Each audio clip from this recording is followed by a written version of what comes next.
Azır dagы bir биздин активист балабыз Чыңгыз Капаровго сөз берилет. Даярданып турсун, Баткенден келген эжеке. Assalamu alaikum, kasiyetimde bir kızıydım. Salamatlar, urmattуу ekendişlerim.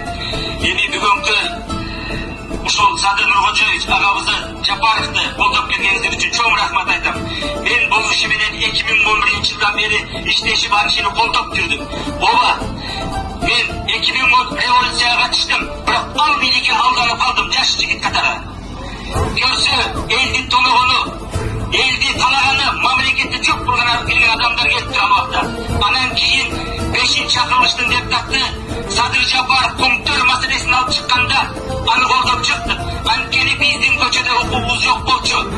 То есть парламентте элдин өкүлү болуп шайланып келгенден кийин ал көтөрүп чыкты. Ошондуктан бул Садыр Жапаровго эле керек эмес, баарыбызга керек деп биз да колдоп чыктык. Кийин 2013 мен да камалып болгондук жердин үйбегет деп жалган жала менен Садыр Жапаров менен. Эми мындай азыркы талабыбыз ошондо мен эмне айткандым, 9 жыл болуптур. Мына азыр күндөн күнгө эл көбөйүп келди.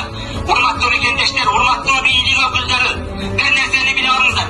Эртең эч кимге бир эмес арты жакшылык алып барбайт. Ошондуктан токтоосуз түрдө Садыр Нуркожоевич Жапаров мырзаны чыгарыңыздар. Ал эл үчүн жылкаган Кумтөрдү сатылбасын, кара сатылбасын деп 4-чакырылышта акчап келди. 5-чакырылышта Кумтөр, Мегаком, штам берди, Талдусу мына 5-чакырылышта коллективи Каныбек Осмоналиев агай отурат. Мына ушул кишилер болуп чоо көтөргөн.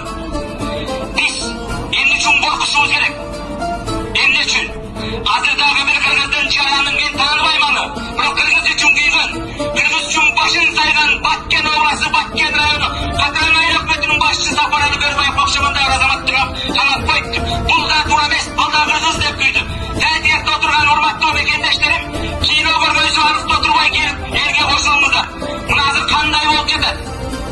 Баарыбыз бир ынтымакта, биргеликте, баарыбыз бир болбосок болбойт. Баш мыйзамда таш жазылган. Мыйзамдын эгеси эл деп. Ошондуктан канча мыйзам бар экенин булар билбейт.